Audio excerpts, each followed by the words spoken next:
ลำพูน FM 95 เมกะเฮิรตซ์โทรศัพท์หมายเลข053 525 565และ053 525 566 FM 95 เมกะเฮิรตซ์สำนักประชาสัมพันธ์เขต 3 กรมประชาสัมพันธ์ส่งกระจายเสียงจากอาคารเล็กที่113 หมู่ที่ 10 ตำบลบ้านกลางอำเภอเมืองจังหวัดลำพูน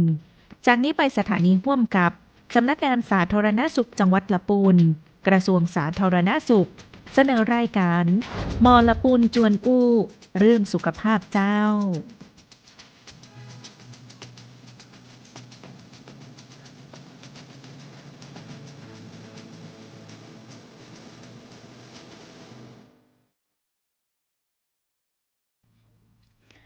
สวัสดีเจ้าสวัสดีเจ้าพี่อ้อสวัสดีเจ้าท่านผู้ชมเจ้าปิ๊กมาปากันแฮมแล้วนะเจ้ากับรายการมอลปูนจวนอู้เรื่องสุขภาพนะเจ้าวันนี้วันพุธที่18เจ้ามีนาคมเจ้าวันนี้สถานการณ์โดยรวมเป็นใดพ่องเจ้าอากาศบ้านเฮาน้องก้อยวันนี้อากาศเริ่มที่จะเห็นท้องฟ้าเป็นสีฟ้าพ่องละเจ้าแต่ว่าก็ยังมีฝุ่นอยู่ตามพื้นราบนะเจ้าเพราะว่าอากาศเย็นเนาะความกดอากาศสูงทำให้ฝุ่นนั่นก็ยังลงต่ำอยู่ค่าของฝุ่นวันนี้เป็นสีเหลืองนะเจ้าประมาณ 30-32 เจ้าก็ช่วงนี้อากาศเริ่มร้อนแล้วนะเจ้าเราจะเข้าสู่ฤดูร้อนนะเจ้าน้องก้อยแม่นเจ้าช่วงตอนกลางวันมาเจ้าพระอาทิตย์ก็เริ่มทำงานนะเจ้าความร้อนก็ยังคงเดิมแล้วก็จะเพิ่มขึ้นเรื่อยๆในช่วงเดือนเมษายนนะเจ้าแล้วก็คือมันทันต่อสถานการณ์ก่อนที่จะเข้าฤดูร้อนวันนี้เราก็เลยรายการมอลปูนจวนอู้เรื่องสุขภาพเราก็เลยจะมาอู้ในเรื่องที่มันสัมพันธ์กับฤดูร้อนและเราจะมาชวนพ่อแม่พี่น้องมาป้องกันนะจ๊ะก็คือเรื่องของลมแดดแล้วก็เรื่องของโรคหลอดเลือดสมองมันจริงๆแล้วเวลาอ่านคำไทยเรื่องมันคนละอันเนาะแต่ถ้าไผ่อู้ถึงภาษาอังกฤษเนี่ยอย่างโรคลมแดดเป็นห้อง heat stroke แล้วก็โรคหลอดเลือดสมองเป็นห้อง stroke นะจ๊ะมันมีคำว่า stroke เหมือนกันเลยน้องก้อยมันเหมือนก็มันต่างกันมันใจอันเดียวกันก็เจ้าน้องก้อยเจ้าคนละอันเลยเจ้าพี่อ้อหลายๆท่านนะเจ้าที่ฟังอยู่ทางบ้านเนาะก็อาจจะได้ดูข่าวในเรื่องของอาการที่ผิดปกติเนาะข่าวที่ผ่านมาก็คือในเรื่องของความรู้และความตระหนักรู้ของประชาชนทั่วไปแม้แต่เป็นผู้รับผิดชอบงานหรือคณะทีมเจ้าหน้าที่ต่างๆก็ยังมีน้อยในเรื่องของการสังเกตอาการสโตรกเจ้าวันนี้เราก็เลยจะมาอู้กันซ้ำนะเจ้าว่าสโตรกและฮีทสโตรกน้ำต่างกันจะได้เจ้าจุดเริ่มต้นมันเป็นจะได้เจ้าน้องก้อยเจ้าฮีทสโตรกเนี่ยเจ้าเปิ้ลจะฮ้องว่าฮีทก็คือความร้อนค่ะพี่อ้อความร้อนนี่มาจากลมแดดนะเจ้าถ้าเป็นภาษาไทยๆก็คือว่าเป็นลมแดดอีน้องมันร้อนนักๆก็เลยเป็นลมแดดนะจ๊ะสภาพก็คือเหมือนเครื่องยนต์เจ้าพี่ที่ร่างกายของมันโอเวอร์ฮีทก็คือความร้อนมันนักขึ้นร้อนจัดเนาะแต่ว่าร่างกายบ่สามารถที่จะระบายเอาความร้อนเหล่านั้นออกไปได้ทีนี้ก็น็อกเครื่องนอกส่วนของสโตรกหรือว่าหลอดเลือดสมองตีบแตกนะเจ้าอันนี้จะเป็นเรื่องของเหมือนท่อประปาที่อยู่ในสมองเฮาอะหลอดเลือดเราเนี่ยก็เหมือนท่อประปาเหมือนส่งน้ำไปเลี้ยงส่งเลือดไปเลี้ยงอวัยวะเซลล์ต่างๆนะเจ้าจะตีบจะแตกก็จะมีอาการที่ผิดปกติได้เพราะว่าสมองในแต่ละส่วนนั้นน่ะควบคุมเกี่ยวกับการเคลื่อนไหวการความรู้สึกต่างๆก็จะมีอาการที่แปลกและผิดไปคนเขาเอาแรงนี่ก็คือเห็นได้ชัดนะเจ้า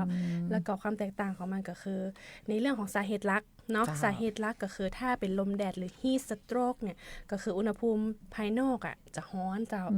ทำให้ร่างกายระบายอากาศบ่ได้อาการเด่นของเปิ้ลก็คือตัวร้อนจัดเลยถ้ามีอุณหภูมิวัดเนี่ยก็คือประมาณ40องศาขึ้นไป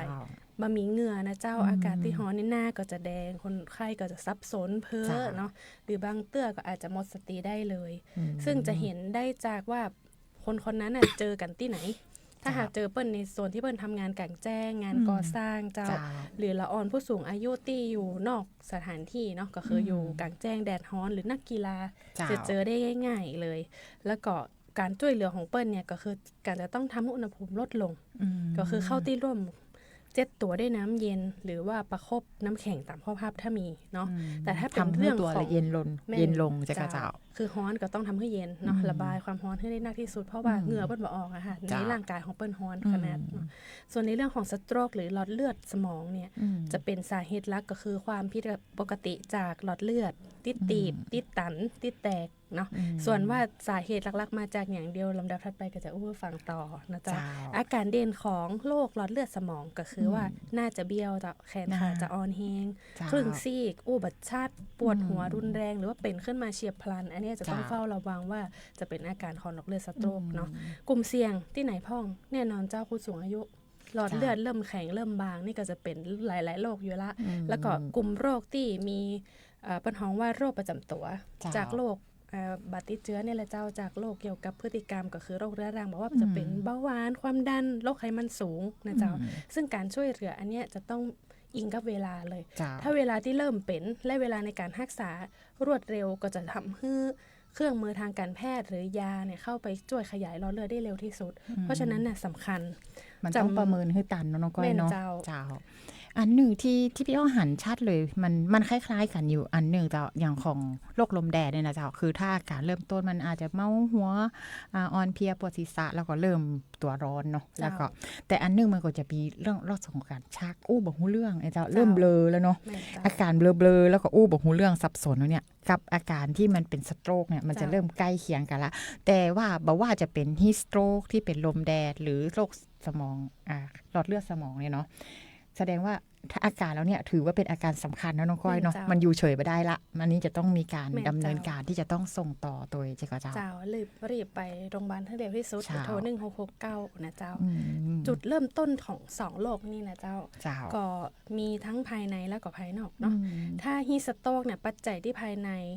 ภายนอกแล้วก็พฤติกรรมก็คือเกิดจากความร้อนที่สะสมเจ้าตึงวันนี้เฮาอยู่บนสถานการณ์โลกที่เปลี่ยนแปลงเนาะไม่ว่าจะเป็นภาวะโลกร้อนหรือแม้แต่สภาพแวดล้อมที่เปลี่ยนเนาะแล้วก็ในเรื่องของการยุติอับลมค่ะ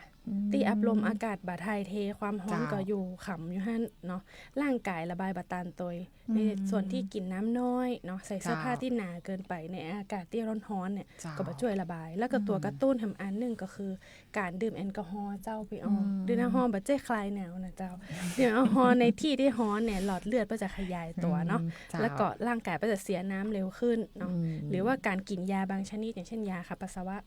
ส่วนสโตรกเนี่ยปัจจัยภายในเนี่ยก็จะเป็นโรคเรื้อรังหรือโรค NCD เนาะโรค NCD ก็คือโรคที่บ่ได้ติดต่อนั่นแหละเจ้าก็มาจากความเสื่อมของหลอดเลือดเนาะไขมันเป็นคราบไปเกาะเนาะทำให้ไปเลี้ยงสมองบ่ได้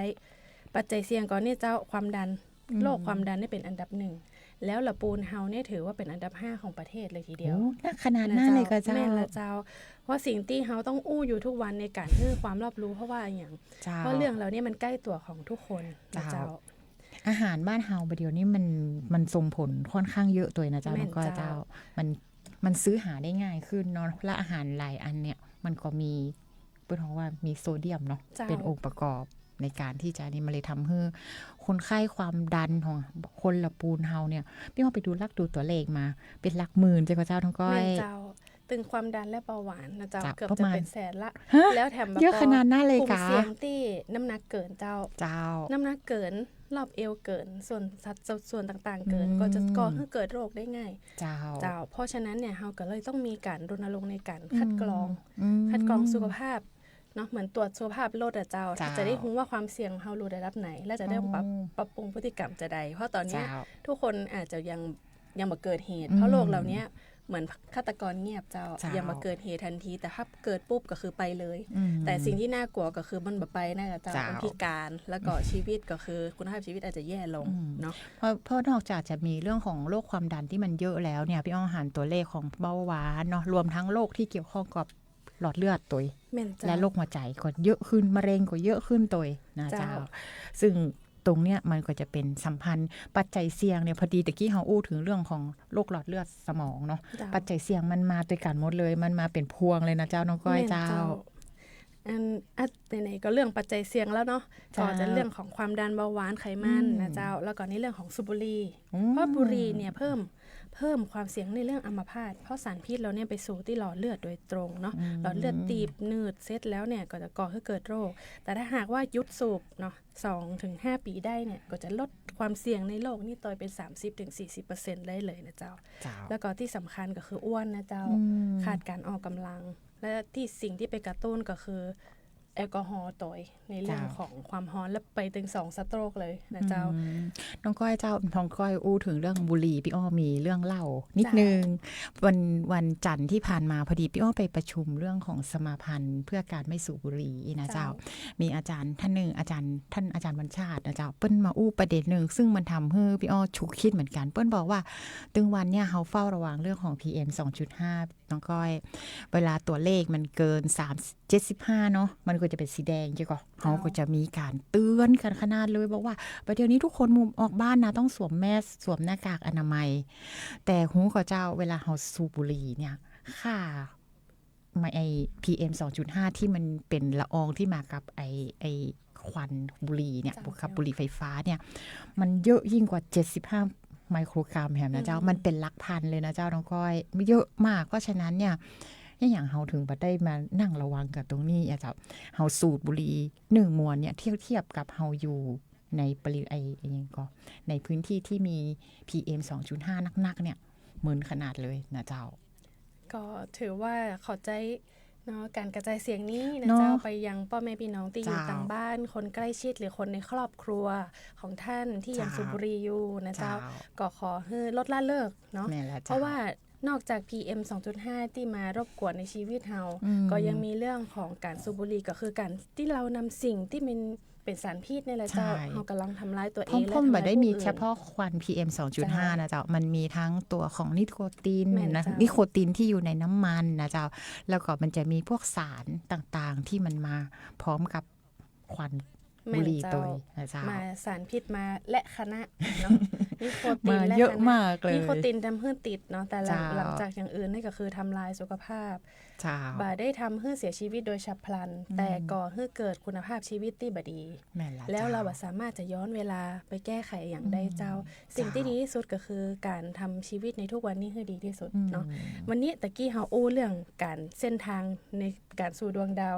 ต่อการเป็นสโตรกแล้วนะเจ้าความดันเนี่ยเจ้าก็เปรียบเสมือนเนาะโรคความดันนี่มีความสำคัญจะได้เหมือนก๊อกน้ำเจ้าที่มันแห้งอยู่ตลอดเวลาแรงดันที่สูงเนี่ยจะไปกระแทกผนังหลอดเลือดเนาะทำให้อักเสบแล้วก็หนาตัวขึ้นเรื่อยๆเนาะเพื่อป้องกันตัวเก่าแล้วก็หลอดเลือดเพื่อจะสร้างกลไกขึ้นมาแต่ทีนี้มันจะพร้อมจะแตกได้ก็เมื่อเนาะมันเหมือนมันเปราะบางมันเปราะนะคือมันหนาเนาะแต่มันจะเปราะนะขึ้นความดันนักสูงเกิน130เพราะมีคนอาจจะถามว่าวัดความดันตัวเก่าแล้วมันขอสูงมามันก็ไม่เห็นเป็นอย่างเลยนะหมอมันส่งผลในต่อร่างกายเราพยายามฟื้นฟูตัวเก่าก็จะไปเกล็ดเลือดก็จะไปปิดไว้ก่อนแต่พอวันหนึ่งที่เฮาสิ่งกระตุ้นนะเจ้าหลายๆเรื่องถ้าหลอดเลือดเหล่านั้นน่ะไปอยู่ในส่วนอวัยวะที่สำคัญของร่างกายบอกว่าจะเป็นหัวใจหรือหลอดเลือดสมองหัวใจเพื่อจะห้องหอดเลือดตีบแตกเฉียบพลันก็คือสโตรกสติมีเนาะก็คือหัวใจวายแต่ถ้าไปอยู่ที่สมองก็จะก่อให้เกิดภาวะพิการหรือถึงแก่ชีวิตเนาะถึงแก่ชีวิตเนี่ยคนบ่ค่อยกลัวต่อใดเพราะว่าไปแบบเร็วแต่ถ้าหากว่าบ่ตายแล้วเจ้าการที่เขาตื่นมาแขนขาอ่อนแรงเป็นคนพิการอยากจะอยากจะบอกคนฮักก็บอกบ่ได้อันนี้เป็นเรื่องที่จะต้องเฝ้าระวังโรคเหล่านี้ก็จริงๆมาจากสาเหตุเรื่องไขมันตัวร้ายที่ไปอยู่ในเส้นทางของหลอดเลือดเนาะพอไขมันเหล่านี้ไปอยู่ในอวัยวะอื่นๆในร่างกายเขามีหลายอวัยวะเนาะถ้าต่อมตึ้งคำว่าอยู่ในต่อมไหลท่อเนาะก็จะก่อให้เกิดโรคเบาหวานเจ้าโรคเบาหวานน้ำตาลที่สูงเป็นเพราะว่าหลั่งอินซูลินมาช่วยครับน้ำตาลที่เขากินไปทุกวันเนี่ยค่ะเขากินอย่างช่วงนี้มะยงชิดกำลังเยอะถึงแม้ว่ามะยงชิดจะน้ำตาลเยอะเท่ากับทุเรียนแต่น้ำตาลที่อยู่ในห้างก็เยอะนะเจ้าปริมาณหลายมิลลิกรัมที่เกินมาตรฐานที่โรคเบาหวานจะต้องเฝ้าระวังบ่เพื่อกินเกิน 2-3 หน่วยเนอะช่วงนี้มะยงชิดออกมาเต็มตลาดเลยราคาก็ถูกโดยและเดี๋ยวมันจะตามมาติดๆนะเจ้าช่วงนี้มีนาจะเข้าเมษาแล้วมะม่วงก็มา มะม่วงสุกข้าวมัน แม่ มะ น ม่วง จ อ ริ ร่ ง อย ๆ กิน มาก เฉพาะผลไม้เนี่ยน้ำตาลที่ได้สู่ร่างกายมันเข้าเร็วเจ้า เจ้า เข้าเร็วทำให้สดชื่นได้ สด รวด ชื่ เร็ น ว เนาะ แต่ทุกอย่างต้องอยู่บนความพอดีนะเจ้า เจ้า เพราะว่าจะกินไอ้อย่างถ้ากินจ้างอ่ะแบบมีการป่วยเจ้า อืม บ่ได้ห้ามกินเนาะ เจ้า แต่ถ้ากินที่เกินพอ กิน ดี เยอะเกิน เอาไปใส่ที่มันน่าเกินไปเช่น บางเตี้ยในร้านค้าเลยอย่างเพิ่น เจ้า เอาไปใส่ครีมชีส อืม ใส่ไอ้อย่างที่มันเยอะเกินไปปริมาณสารอาหารที่ได้รับอ่ะมัน เจ้ามั มันก็จะเป็นพิษกับร่างกายได้เนาะ เจ้า เพราะทีเนี้ยพอหลอดเลือดแข็งตัวใบยืดหยุ่นน่ะก็ก่อให้เกิดริ่มเลือดได้ง่าย ก็จะเป็นโรคสโตรกได้เหมือนกัน เจ้า เนาะ เพราะฉะนั้นมันก็จะมีทั้งเปิ้นฮ้องว่าหลอดเลือดมันแตกเนาะ เจ้า ตะกี้น้องก้อยบอกว่ามัน แม่นเจ้า เปราะ ความดัน อ่า แตกเนาะ เจ้า แล้วมันติดได้ตัวเองก็ แม่นเจ้า อืม ส่วนไขมันเนี่ยไขมันนี่ก็จะเกิดตะกัน เหมือนเวลาเขาต้มน้ำแล้วเป็นตะกันแต่ตังใน เจ้า อะพอมันพอกหนาขึ้นเรื่อยๆเนี่ยต่อมันก็แตก อืม ต่อมันก็จะตีบน้อยลง เจ้า เนาะไปเลี้ยงสมองมาได้เนาะแล้วก็โรคอ้วนแน่เต้าสำคัญ น้องก่อนอู้ถึงน้องถึงโรคอ้วนพี่อ้อเวลาพี่อ้อทำอาหารเนาะตอนเย็นพี่อ้อทำอาหาร แล้วเวลาอาหารบางอันเนี่ยสมมติใส่อย่างพวกไขมันที่มันเป็นไขข้อกระดูกเนาะ เจ้า เวลาเราต้มเนี่ยมันก็อร่อยเนาะแต่น้องก้อย เจ้า แต่เวลาเราพักทิ้งไว้แป๊บหนึ่งเนาะในหม้ออะเจ้า เจ้า พออาหารมันแบบร้อนแล้วมันเย็นละเราจะเริ่มหันตกใจเลยเนาะเจ้าน้องว่ามันเป็นฟอกมันเป็นขาวๆไขมันอะ เจ้าย กขึ้นมาเต็มเลยก็เลยคิดว่าอาหารที่เรากินไปเนี่ยถ้ามันมีไขมันมันเข้าไปในร่างกายเราอะไอ้ไขมันขาวๆนี่มันเข้าไปตัวเจ้าน้องก้อย แม่นแล้วเจ้า มันไปอยู่ตรงไหนนะเจ้า เข้า น้อง ไป ก้อย เฮาบ่สามารถจะเอาซันไลท์ไปล้างออกมาได้ อืม นอกจากที่เฮาจะต้องกินอาหารที่มีประโยชน์ก็คือกินผักเจ้า อืม ผักกินธัญพืช หรือการเคลื่อนที่เยอะๆก็คือการออกกำลัง เจ้า เพิ่มการบีบตัวของหัวใจเนาะทางการแพทย์เป็นคำว่า heart pumping สิ่งที่ดีที่สุดก็คือการเคลื่อนไหวให้เยอะๆบัดเหนื่อยนิ่ง ก็จะช่วยบรรเทาในสิ่งที่เฮารู้สึกพิษในการที่กินเข้าไปแล้วเนี่ยมันเอาออกไม่ได้ อันพี่อ้อต้องไป อ่า ขยับตัวละต้องบ่อยแค่ไหนเจ้าวันหนึ่งสักกี่นาที สัก ถึง ค จะ รึ่ง พ ชั่ว อ โมงเป็นอย่างต่ำเนาะ อืม จริงๆแล้ว สัก แต่ว่า เกิน รูปแบบ ชั่วโมง ก็แล้วแต่วัยเนาะ เจ้า วัยและความเหมาะสม ต้องทำบ่อยก็ต้องทำทุกวันไหม จริงๆต้องทุกวันเจ้าเฮากินข้าวยังกินทุกวัน เนาะ เพราะฉะนั้น แล้วเขา การ บอกว่าอาหารบางอันมันไขมันมันทำได้กินวันเดียวแน่ๆเนาะ แน่น มัน เจ้า สะสมทุกวัน อา นะ หา เจ้าร ที่แฝงไปเนี่ยมันแฝงในหลายรูปแบบเนาะ อืม นอกจากหวานมันเค็มหวานก็ว่ากันไปแล้วลิ้นเฮารับรสหวานกันได้ดี เจ้า เค็มเนี่ยแฝงอยู่ในทุกรูปแบบเนาะ อืม ไหนๆก็มาเรื่องอาหารแล้วเนาะ จ้า เป็น ขอ ผู้เชี่ยวชาญเรื่อง ขอ อา อู้ หาร นะ ก็จะมีทั้งเกลือเนี่ยมีโซเดียมร่างกายเนี่ยบางคนจะได้เกิน 2,000 มิลลิกรัมต่อวัน หรือ1 ช้อนชาเจ้า แต่พี่ลองคิดดูว่า มันทำไม่ได้กินเกลือตรงๆเนาะน้องก้อยเนาะ แม่น แต่เขากิน ผ อย่ ล ง การ อื่นน่ะ สำรวจและการวิจัยต่างๆเนี่ยก็จะบ่งบอกเลยว่าอาหารทุกชนิดเนี่ยมีโซเดียมที่สูงเกินมาตรฐาน ยิ่งอร่อยเยอะๆเนี่ย น้ำจิ้มซุกี้ แมนโซ น้ำ เดี จิ้ม ยม น้ำจิ้มหมูกระทะ เจ้าโซเดียมจะมีอยู่3รูปแบบมีเกลือละแน่นอนเกม เจ้า มีเกลือหวานก็คือโมโนโซเดียมกลูตาเมตเนาะ อืม ที่เรารู้จักกัน ผงชูรสเจ้า แม่ละเจ้า อันที่2เกลือจืดเจ้า อันไหนนะ คือผงฟูเจ้า โอ้ ที่อยู่ในอาหารเบเกอรี่ต่าง ว้าว ๆ มีโซเดียมแฝง ลองไปสังเกตพอ ผลิตภัณฑ์หนึ่งที่เป็นเค้กถุงน้อยๆ มีโซเดียมแฝงอยู่ แล้วคิดดูแต่ละวันถ้าเราบวกกันเนาะอ่ะ เจ้า เราเรียนบวกเลขกันมาแล้ว แต่ละวันที่บอกควรเกิน 2,000 เกินไหม ก็เกินเนาะ สิ่งที่บ่งบอกว่าสิ่งที่ผ่านมาเราบ่ได้อู้โม้ไปเรื่อยเนอะเพราะเรามีหลักฐานการแพทย์ยืนยันว่า เจ้า กลุ่มโรคไตในจังหวัดลำพูนค่อนข้างที่จะเยอะนะเจ้า แล้วก็หลายระยะที่จะเข้าสู่การฟอกไตโดยถ้าท่านมีคนใกล้ชิดหรือคนที่เคยเห็นจะรู้ว่าคุณภาพชีวิตของคนที่ฟอกไตนั้นน่ะไม่ได้สุขสบายนะเจ้า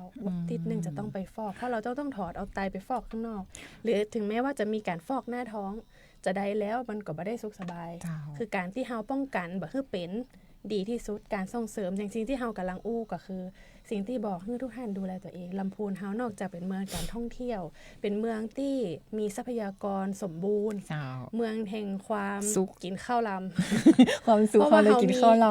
มีร้านค้ามีอาหารมี เจ้าม หกรรมต่างๆ เยอะมากเลย เจ้า แต่ว่าสิ่งที่เราต้องพึงระวังก็คือต้องอยู่บนความพอดีแล้ว เจ้า เขากินได้แต่บ่ได้ห้ามให้ซื้อ เจ้า ให้กินเนาะแต่ว่าทุกอย่างเนี่ยอย่าเกินปริมาณที่ร่างกายกำหนด เพราะฉะนั้นน่ะท่านจะเป็นป่วย ท่านกินเนี่ยอยากกินอย่างก็กินได้นะเจ้าแต่ว่าต้องกินปริมาณที่เหมาะสมนะเจ้า พอป่วยเสร็จแล้วนะคะไปที่ไหนเฮาหันสภาพโรงพยาบาลรัฐเนาะ เจ้า ล่าสุดเฮาก็เห็นอยู่ว่า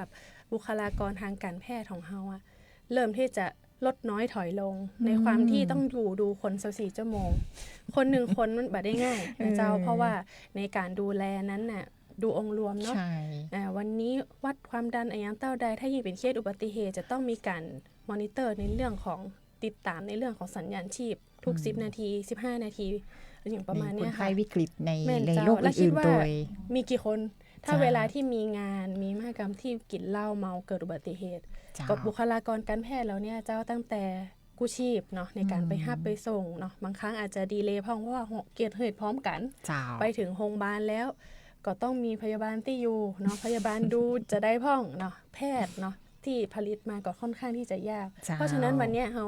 หันปัญหาทุกคนแล้วแหละแต่ว่าสิ่งที่เราจะบอกก็คือว่าเรามาดูแลตัวเองกันบอกว่าท่านจะอยู่ตรงไหนของโลกใบนี้ท่านก็ขับเคลื่อนตัวเองด้วยสุขภาพการที่มีสุขภาพที่ดีจะทำให้ท่านทำงานในบทบาทหน้าที่ของท่านเป็นต้นทุนที่สำคัญต้นทุนชีวิตที่สำคัญที่สุดก็คือสุขภาพของเรานะเจ้าน้องก้อยเพราะว่าโลกใบนี้มันเปลี่ยนแปลงเนาะสถานการณ์แบบว่าจะเป็นเรื่องของสงครามสิ่งที่มาอินเตอร์รับหรือมา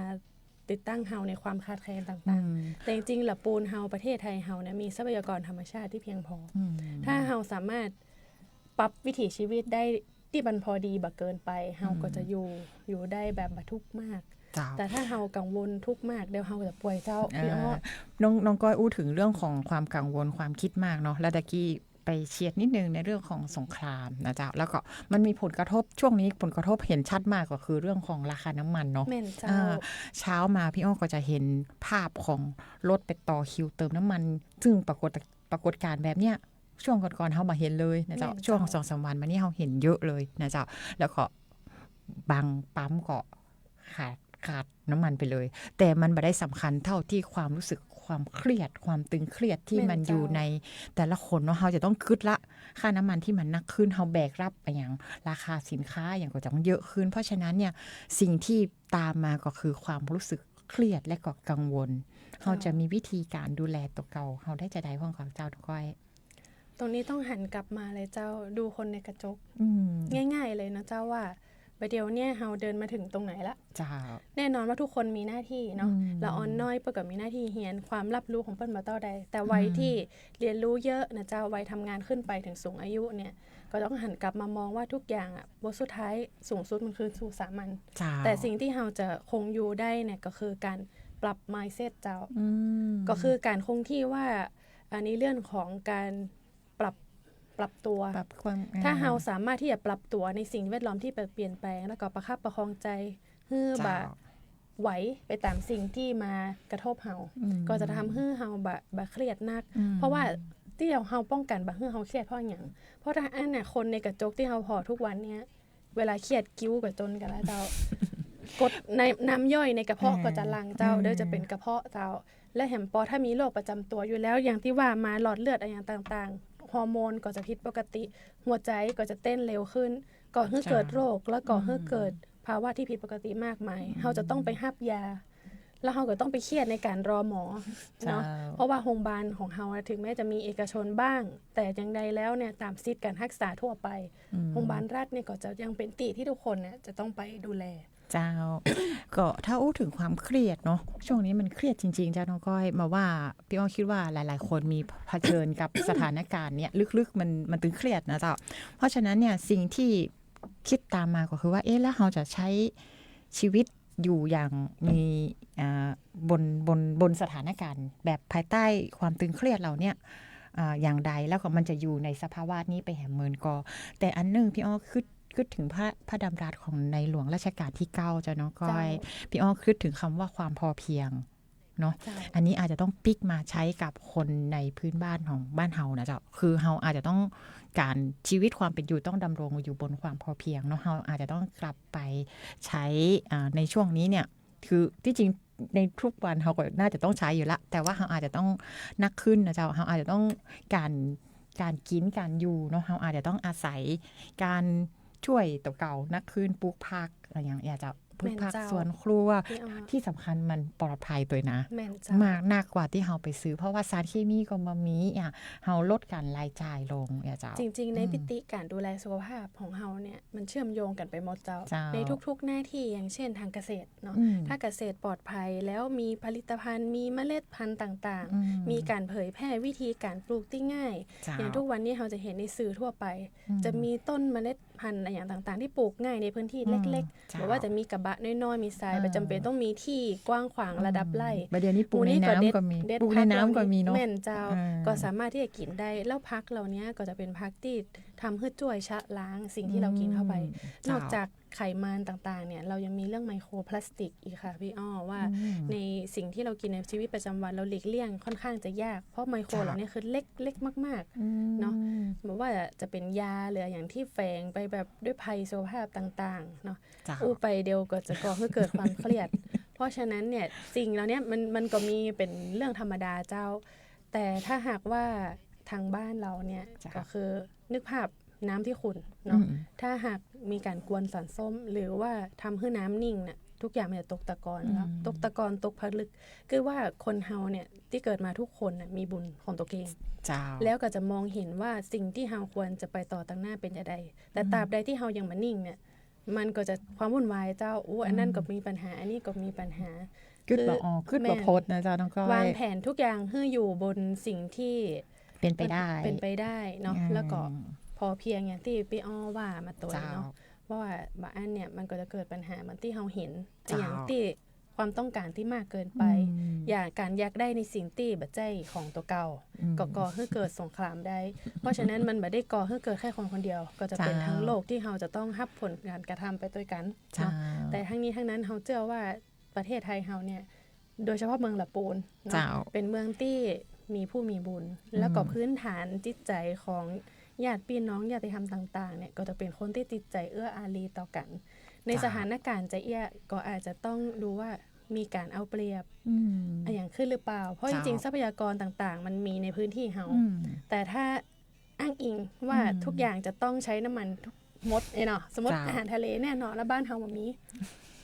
มัน แต่ เดียวกั ว่าน แต่ของจะอื่นในบ้านเฮามีบ้านเหนือ เจ้า บ้านใต้ก็ อืม คงจะต้องช่วยกัน บาง เจ้า อย่างก็ต้องอ่า ปรับตัวเนาะ ปรับ ช่ ตัว ง เนาะแล้วก็ เจ้า คงในสภาพของราคาที่ไม่เอาเปรียบผู้บริโภค ในฐานะถ้าเราเป็นคนขายใช่ป่ะคะ แม่นเจ้า แต่ถ้าเราเป็นคนซื้อเราก็จะต้องเลือก แม่น ด้วยเนาะเลือกที่มันเหมาะกับเราเนาะ เจ้า เออ เพราะว่าเฮาทำงานเฮาก็มาใจน้ำมันเนาะน้ำมันจะขึ้นจะลง เฮาก็บ่เคยจะว่าเงินเดือนจะขึ้นไหมก็บ่ได้ขึ้นตามนี้ เพราะฉะนั้นเนี่ย เจ้า สิ่งที่ทำมันก็คือเป็นบทบาทหน้าที่ ถ้าทุกคนน่ะทำหน้าที่ของตัวเองได้ดีเนาะ เจ้าน นะคะทำประกอบอาชีพอย่างซื่อสัตย์สุจริตอาหาร เจ้า สะอาดเนาะและที่สำคัญก็คืออาจจะต้องรู้ในเรื่องของความเป็นพิษเป็นภัย เพราะว่าเปิ้นคือครัวของโลกเปิ้นคือครัวของเฮาเพราะว่าอาจจะไม่ได้ทำอาหารที่บ้านเอง เจ้า แต่ใช้ชีวิตในการซื้อที่อื่น เจ้า เนาะลดในเรื่องของมันร้อยหน้าเจ้าเพราะมันไม่ได้มีประโยชน์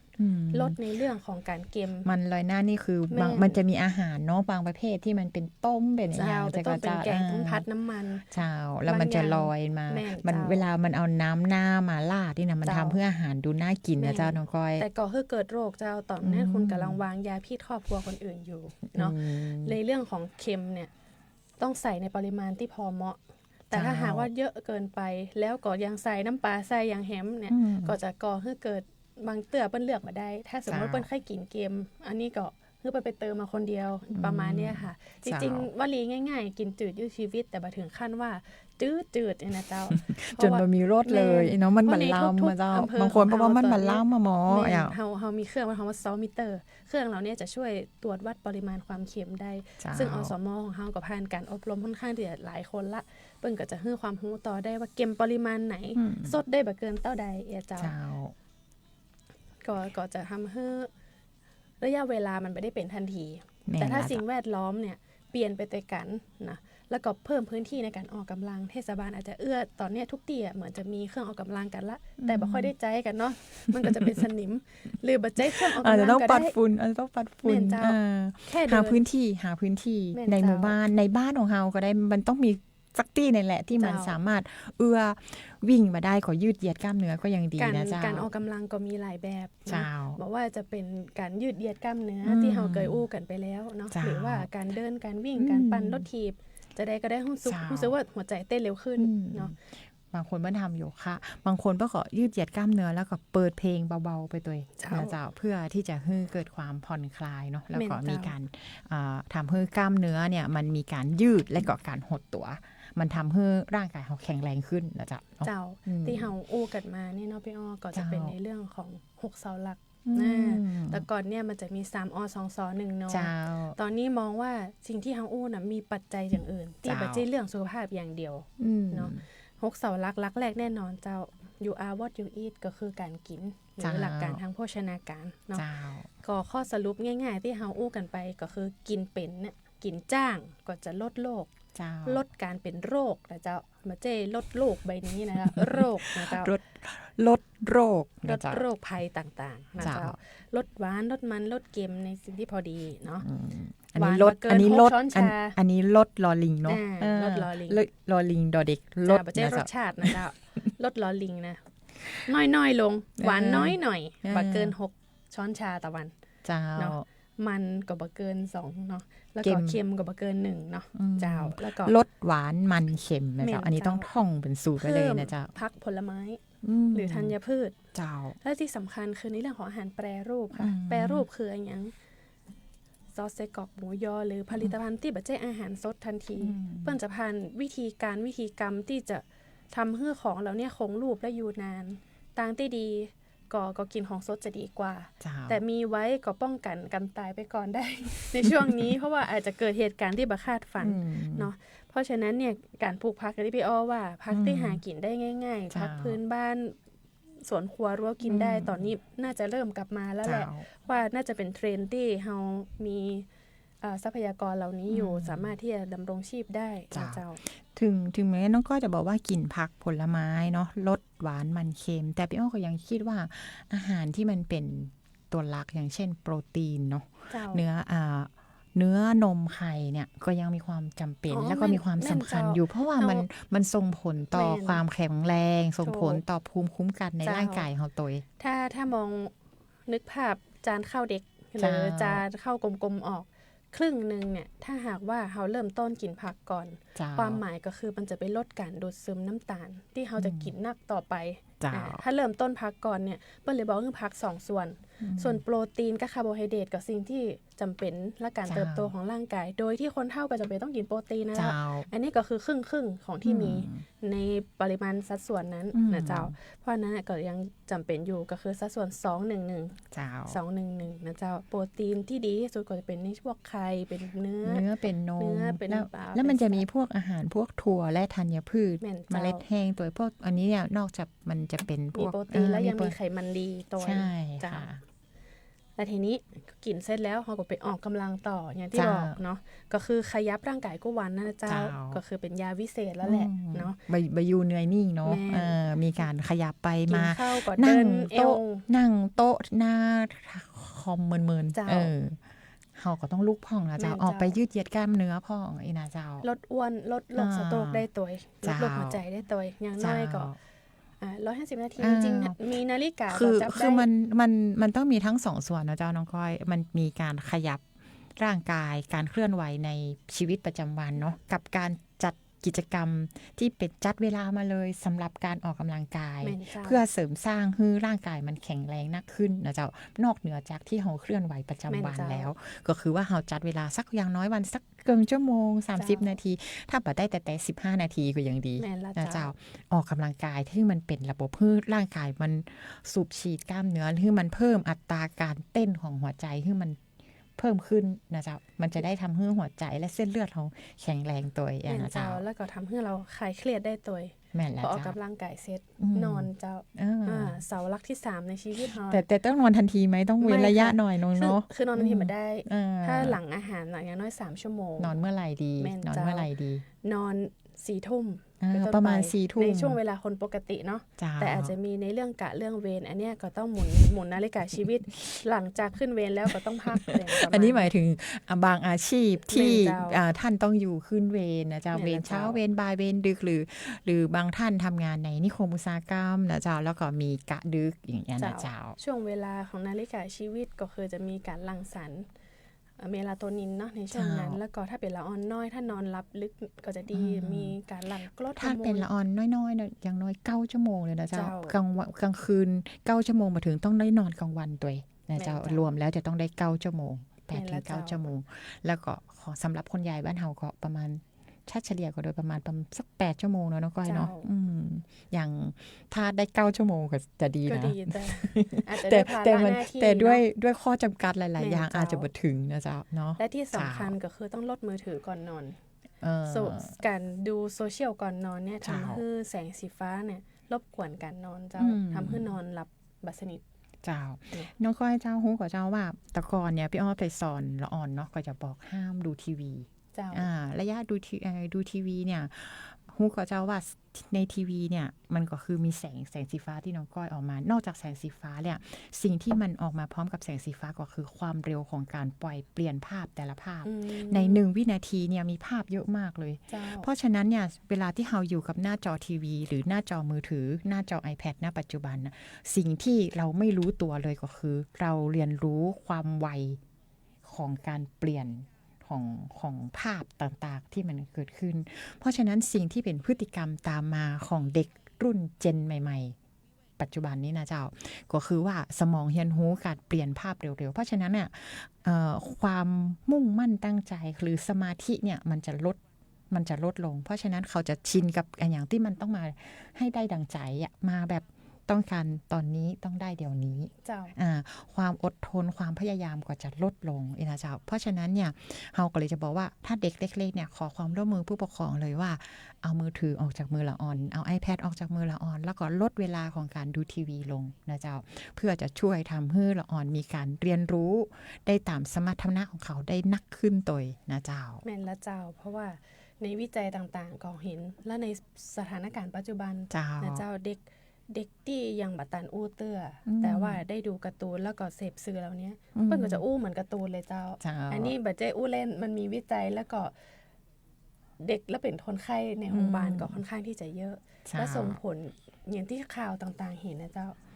ใจหิน อืม ใจหินเพราะว่าอยู่กับอันอย่างที่เร็วๆมาก่อน เพราะฉะนั้นเวลาในการใจก็บ่ได้ว่าห้ามเลย เพราะบางทีโรงเรียนต่างๆ ก็ยังมีในเรื่องของเป็นสื่อเรียนรู้ ใช่ แต่ทุกอย่างจะต้องมีผู้ใหญ่กำกับ เจ้า แล้วก็อธิบายในสิ่งที่เปิ้นดูตัวเอง เจ้า นะเจ้า แล้วก็อยังน้อยๆเวลาก็ควรที่จะน้อยที่สุด อืม คือเด็กได้ใช้ในสิ่งที่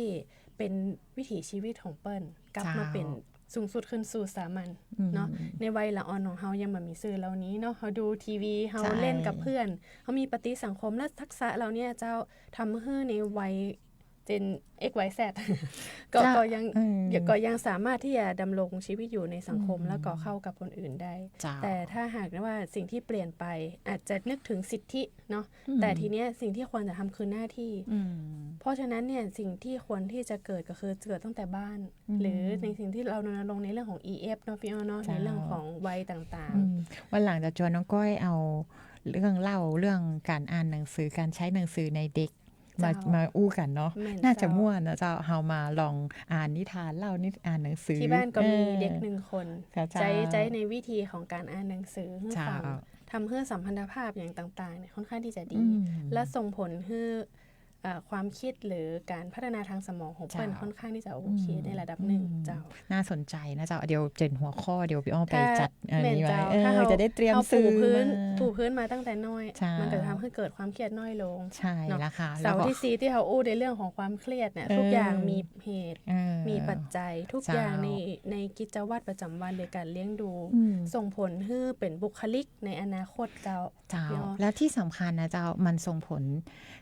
การที่เฮาที่อย่างพี่อ้อถึงบอกว่าต้องเอาหนังสือเอาอย่างมา แล้วก็ที่อย่างต้องมีผู้ปกครองมันไปเสริมสร้างในเรื่องของความเข้มแข็งของครอบครัว และมันเสริมสร้างความเข้มแข็งของการจัดการอารมณ์ของแต่ละคนตัวเอง เจ้า เจ้า ก็ฝากใจตรงนี้เนาะ เจ้า เรื่องความเครียดตะกี้ก็อย่างที่บอกไปแล้วว่า เจ้า ใจนิ่ง โรคก็ลดนะเจ้าทำสมาธิหายใจเข้าลึก เจ้า ๆคือไปเลี้ยงสมองสักพักหนึ่งเพื่อที่จะตอบแล้วแล้วมันรีสตาร์ทได้เจ้า เจ้า ก็จะเริ่มใหม่ หรือหางานอดิเรกทำเจ้าช่วงนี้ปลูกต้นไม้ไปเลยเจ้าจะได้กินพักกินไม้ตัวเอง เจ้า เนาะ หรือบางทีถ้าท่านมีความรู้สึกว่าเครียดท่านอาจจะหาใครสักคนที่ท่านรู้สึกว่าเป็นคนที่ท่านวางใจเชื่อใจแล้วก็คุยเล่าแล้วก็ระบายสิ่งที่รู้สึกอึดอัดบางทีเราไม่ต้องการคำตอบเนาะแต่เราอยากมีเพื่อนคุยอะเจ้า แม่ น้อน งก้อย เจ้า เพ การ ราะฉะนั้น ที่เราได้ถูกเป็นคนถูกเลือกให้เป็นคนฟังนะ สมมติพี่อ้อบอกว่าน้องมีคนต้องระบายให้กันฟัง คนที่ถูกเลือกให้เป็นคนที่ต้องฟังเนี่ยบางครั้งคุณอาจจะต้องแค่ฟังเฉยๆจริงๆนะเพราะว่าน้ำเสียที่เปิ้ลมีเนี่ยเปิ้ลยังไม่ได้ขับออกเตื้อพอที่เปิ้ลขับออกคือเสียงบางครั้งมันอาจจะมดลมแล้วก็เนาะเปิ้ลก็คิดได้เอง บางทีเราอาจจะแค่สะท้อนความรู้สึก แม่ นะเจ้าเสียใจกาอึดอัดกาเนาะแต่ว่าบางทีเราอาจจะต้องบอกว่าเธอต้องเจ็ดจะอี้นะเธอต้องทำอย่างอี้นะจะกระเจ้าเพราะฉะนั้นเนี่ยแค่เราอยู่เป็นเพื่อนเนาะแล้วก็ช่วยมองว่าอันนี้ดีแล้วก็อันนี้ดีก็นะเปิ้ลอาจจะปรึกษามาเราก็จะให้ข้อมูลเพิ่มแต่เราจะแบบไปตัดสินใจแทนนะเจ้าเพราะแต่ก่อนนี่เคยตอนนั้นเอาน้องเจียวมาเนาะเรื่องสุขภาพจิตนะเจ้าการว่าสู้ๆนะบางครั้งมันอาจจะเซนซิทีฟกับความรู้สึกว่าการเปิ้ลหัวสู้ของเปิ้ลแล้วแหละแต่ทีเนี้ยฉันบวายละเปลี่ยนกำว่าสู้ๆเป็นกำลังใจให้นะก็จะเปลี่ยนแฮมโมมันเข้าใจตัวนะแม่ละเจ้า กำอู้ง่ายๆที่เราจะอู้กันได้เจ้าภาษาดอกไม้เนาะกำเมืองบ้านเฮาเนาะแม่ละเจ้าและที่สำคัญอย่างเสาที่5ต่อเนาะก็คือลดบุหรี่แอลกอฮอล์เนี่ยเจ้าเนาะเพราะว่าเลิกวันนี้ชีวิตก็ดีขึ้นทันทีแม่เจ้าแล้วก็ที่สำคัญอย่างที่พี่อ้อบอกในเรื่องความสัมพันธ์ทางสังคมเจ้ามีคนรอบข้างก็เท่ากับมีพลังใจค่ะพี่อ้อทำให้ลดซึมเศร้าแล้วก็เพิ่มแรงจูงใจในการดูแลสุขภาพตัวเองเนาะเพราะสุขภาพดีนั้นไม่ได้เริ่มที่โรงพยาบาลนะเจ้าเริ่มจากพฤติกรรมในชีวิตประจำวันเฮาเนี่ยเจ้ากินดีขยับตัวนอนพอนะใจสงบบาสูบบาดื่มและมีคนที่ฮักเนาะนี่แหละค่ะยาที่ดีที่สุดที่เราต้องเสียเหงื่อแล้วเราก็จะช่วยกันดูแลคนที่มีภาวะผิดปกติสโตรกที่สโตรกอย่างต่างๆได้ต่อไปแล้วคนที่เราไว้วางใจที่พี่ว่าตะกี้เนี่ยมันนอกเหนือจากในครอบครัวแล้วนะเจ้าก็ยังมีในที่ทำงานเนาะแล้วก็ในชุมชนของเรานะเจ้าเราอาจจะมีคนกลุ่มนี้ในหลายๆมิติเพื่อที่เราจะได้พองถ่ายนะเจ้าในการที่เราจะปรึกษาบางทีเรารู้สึกภาคภูมิใจเราก็อยากจะไปเล่าให้ใครสักคนไม่ใช่มีแต่ความอึดอัดอย่างเดียวเจ้าก็ร่วมกันสร้างสังคมเพื่อเป็นสังคมน่าอยู่เนาะร่วมกันสร้างละปูนเฮาเพื่อเป็นสปูนแห่งเมืองสุขภาพดีเพราะคิดว่าสิ่งที่ทุกคนได้รับหน้าที่มันบอกว่าจะมีบทบาทใดถ้าท่านทำหน้าที่ของท่านให้ดีเนี่ยก็จะมีส่วนทำให้สังคมชุมชนบ้านเฮาครอบครัวของเฮานั้นดีไปพร้อมๆกันเพราะทุกอย่างเนี่ยมีความเชื่อมโยงกันหมดเจ้ามันมีความบังเอิญแน่นอนเจ้าน้องตัวจะเฮาเหลือเวลาแหมประมาณสัก5นาทีในช่วงท้ายนะเจ้าช่วงนี้อากาศร้อนในมุมมองของพี่อ้อเนาะพี่อ้อก็จะฝากผู้ฟังนะเจ้าผู้ชมทางบ้านในช่วงนี้เนี่ยอากาศมันเริ่มร้อนและอาหารมันก็จะมีเสียง่ายนะเจ้าเพราะฉะนั้นอาจจะต้องเฝ้าระวังนะเจ้าอาหารค้างคืนอาหารท่านจะต้องเก็บอาหารแล้วก็แมงวันมันก็เยอะตัวนะเจ้าเพราะฉะนั้นจะต้องมีการเก็บมิดชิดที่สำคัญต้องกินอาหารปรุงสุกแล้วก็กินร้อนช้อนกลางนะเจ้าเนาะเพื่อลดการปนเปื้อนของอาหารของไอสารพิษต่างๆตัวแล้วก็รวมทั้งเชื้อโรคที่มากับอาหารในรูปแบบต่างๆตัวนะเจ้าเพราะฉะนั้นช่วงนี้เราอาจจะต้องเฝ้าระวังกันเยอะหน่อยนะเจ้า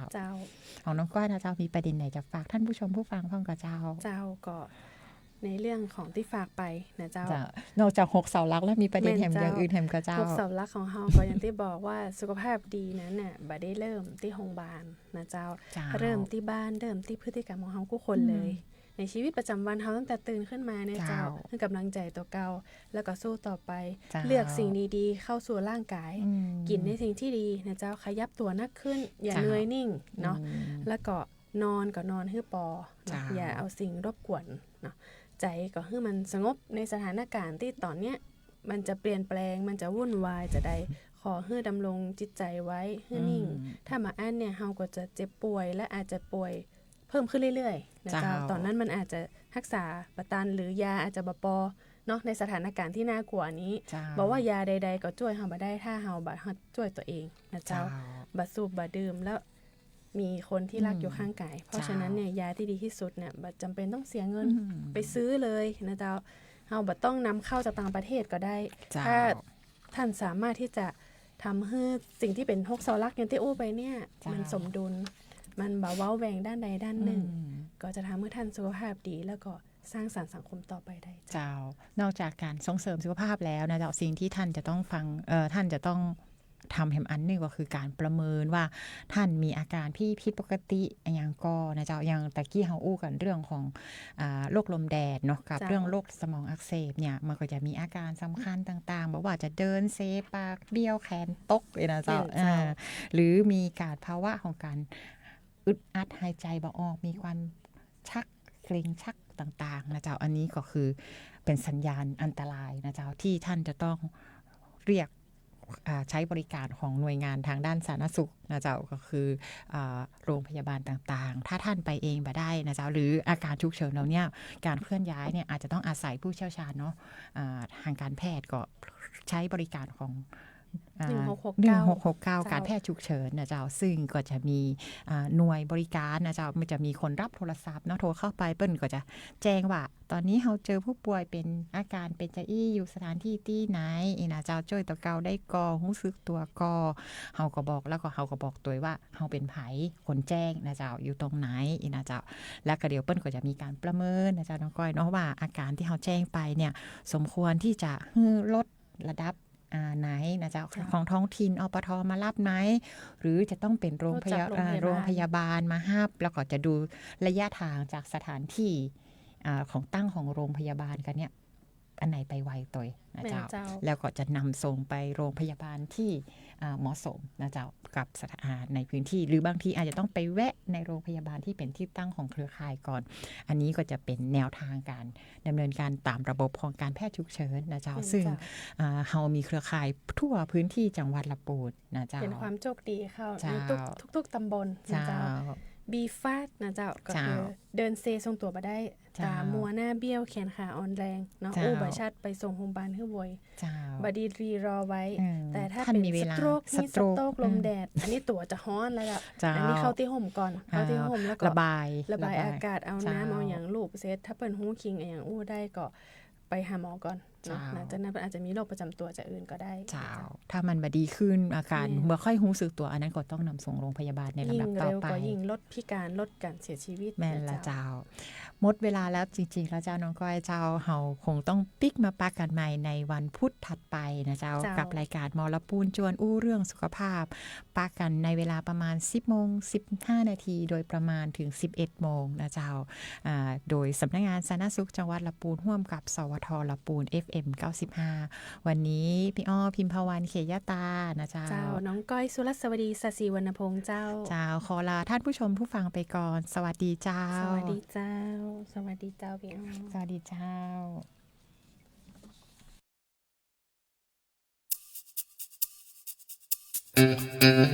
า